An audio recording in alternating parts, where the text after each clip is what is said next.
ખાવા ને હવા ને પાણી ને બધું જાનવર ની જોવે. ટાઈટ તડકો આપણને લાગે એમ એને લાગે. આપણે બચાશે ને એમ બાપુ એને બચાવે ને આપણી જનેતા જેમ પ્રેમ કરે ને એટલો જ પ્રેમ બાપુ ઈ એના બચ્ચાને કરે. પણ તમે જો એક પક્ષી હોય, એક કાગડો હોય કે પારેવો હોય, ગમે હોય, એનું ઈંડું મૂક્યું હોય ને આપણી માં જેટલો પ્રેમ કરે ને એટલો જ ઈ પ્રેમ કરે.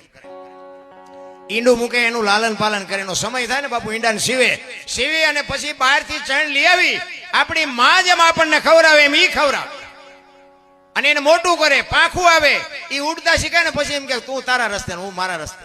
બાપુ એનું કુટુંબ ભાળ્યું? કાગડા કૂતરા ભેંસું ભૂંડડા એનું કઈ કુટુંબ છે? આ મારી હાળી થાય ને અમારું હાટું છે ને અમારી હાવું છે ને કઈ ટકા. અને આપણે એવી ખુશ કરી છે હવે કે નીકળતી નથી. આ કરી છે ક્યાંથી નીકળે?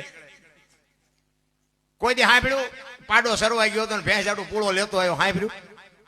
આપણે જ આ બધા લોહી ઉકાળા છે ભલામણ. પણ જીવવા જેવું છે. માણસનો અવતાર મહાપુરુષો કહે છે ઊંચો છે. આ કઈક જન્મની બાપુ કઈક કમાણી હશે તે જ માણા બનાવે એવું કહે છે મહાપુરુષો. અને માણા એક જ ભજન કરી શકે, બીજા કોઈ ભજન ન કરી શકે. કૂતરા કાગડા ભેંસું ભૂંડડા કોઈ ભજન ન કરી શકે. ભજન માણસ એક જ કરી શકે. આ ફેરો ગયો એટલે જય ભગવાન. પછી આમાં મને ભવ ની કઈ મને ટપા નથી પડતા. કરમ ની વાત કરે એમાં મને કઈ ટપા નથી પડતા કે કરમમાં આમ ને ભવમાં આમ. મને એમ થાય કે મળ્યો ભવ સુધારી લેવાય. કાલની ખબર નથી ને ભવ ની શું ખોડવી હોય. નકર આ જવાનું ગમે હોય પણ આપણે આવ્યા સીમા લ્યો ખબર છે તો શું એમાં ઊંડા ઉતરીને શું કામ છે? આ મળ્યો એ ભવમાં આ શું કઈ ઘટે છે? હિલોળા કરે એવું છે ભલામણ.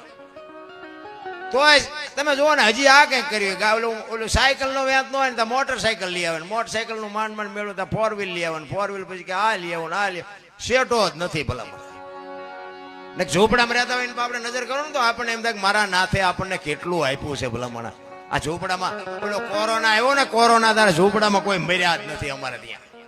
કરોડપતિ જ મર્યા. તે ઝૂંપડામાં પછી એમ કે આ બધું ખાવાનું કે એવું આવ્યું ને દવાયું વાળું એટલે કે આ બધા રોગ થાય ને આયર. તે ઝૂંપડા વાળાની દુકાનો નોખી છે. ઝૂંપડા વાળા જ્યાં લેવા જાય, આપણે જ્યાં લેવી ત્યાં નથી લેતા. તે એમને રોગ ન થાય.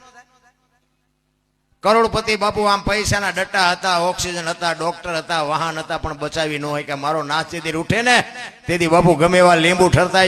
ઓલો ધરતી કપ આવ્યો તેથી બધા ખરા બપોરે ધોઈનું બોલતા હતા શ્રી રામ જય. મેં કુદા બોલ્યા હોત તો થાત જ નહીં. અત્યારે મનાણા છો તેથી એમ થતું હતું કે આખી જગત સુધરી છે. અત્યારે નવા કોટા ફૂટ્યા હોય એવું ન લાગતું.